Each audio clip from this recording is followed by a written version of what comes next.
Setelah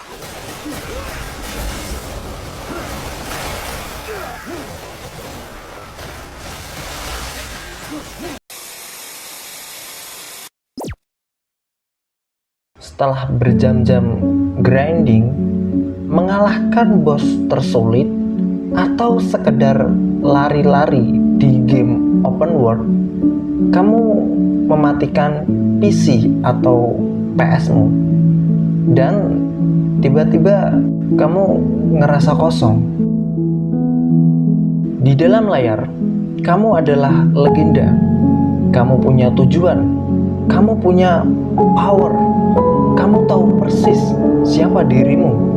Tapi begitu layar mati dan kamu melihat pantulan wajahmu sendiri di monitor yang gelap, kamu melihat orang itu terasa asing.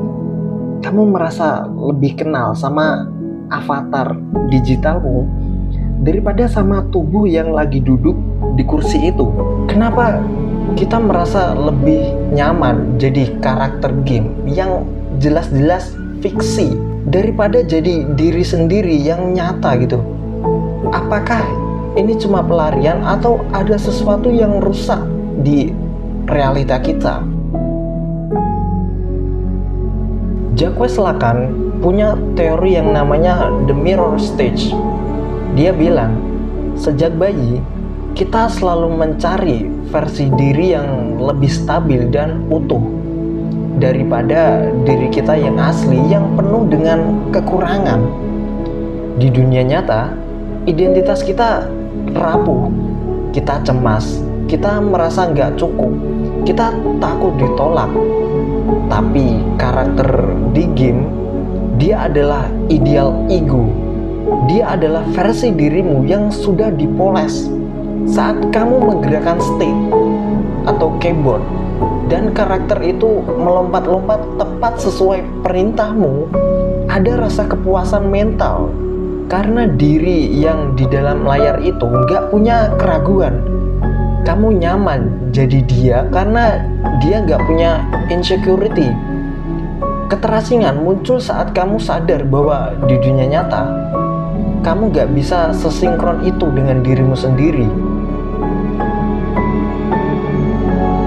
Tapi ini bukan cuma soal wajah atau kekuatan, ini soal dunianya.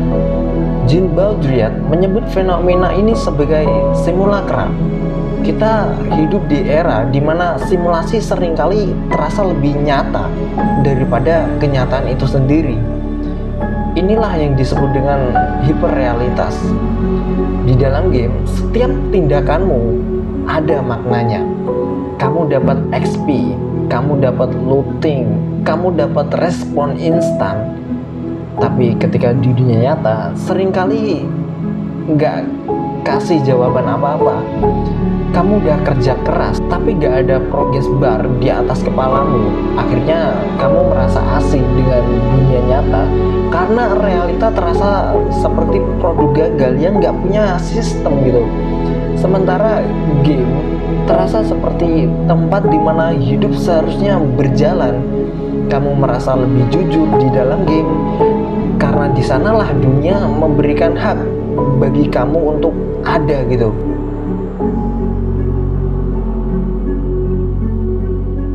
Tapi masalahnya, kenapa realita kerasa seberat itu? Jean-Paul Sartre bilang kita semua menderita dengan yang namanya kutukan kebebasan. Di dunia nyata, pilihannya terlalu banyak dan konsekuensinya permanen. Itu yang bikin kita cemas dan akhirnya merasa asing sama diri kita karena kita nggak tahu harus milih jadi apa. Game adalah penawar racun dari kecemasan itu. Di game, kebebasanmu aman. Ada titik kuning di peta yang kasih tahu kamu harus kemana. Ada misi yang jelas. Kamu gak perlu pusing nyari makna hidup karena maknanya sudah disediakan oleh developernya gitu. Kita lebih nyaman jadi karakter game karena di sana kita nggak perlu memikul beban untuk menciptakan takdir dari nol gitu. Kita hanya perlu mengikuti narasi yang sudah pasti.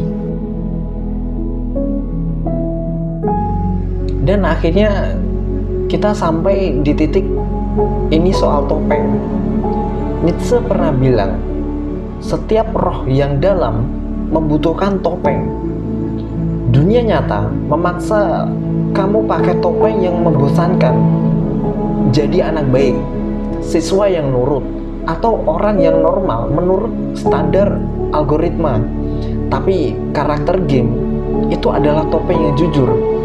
Di balik avatar itu, kamu bisa mengeluarkan keberanian, ambisi, bahkan kemarahan yang selama ini kamu pendam di dunia nyata demi sopan santun. Kamu merasa asing dengan diri di dunia nyata karena orang itu adalah bentuk orang lain, sementara karakter gamemu adalah pilihanmu sendiri. Jadi hari ini kamu merasa lebih nyaman jadi karakter di dalam layar. Jangan merasa aneh. Itu adalah bukti bahwa kamu punya potensi yang lebih besar dari apa yang dunia nyata izinkan untuk kamu tunjukkan gitu. Rasa asing itu bukan musuh. Itu adalah pengingat bahwa karakter hebat yang kamu mainkan itu sebenarnya adalah kamu. Tentang keberaniannya, strateginya, atau kegigihannya. Tantangan sebenarnya bukan lagi mengalahkan bos di dalam game, tapi gimana caranya memportal kekuatan karakter itu ke dalam hidupmu yang nyata gitu. Meskipun itu gak gampang. Sebelum gue tutup ini, ada satu pertanyaan untuk kamu. Apakah kamu akan terus membiarkan diri yang hebat itu terkunci dalam digital? Atau kamu berani mulai main di dunia nyata meski gak ada tombol save atau loadnya?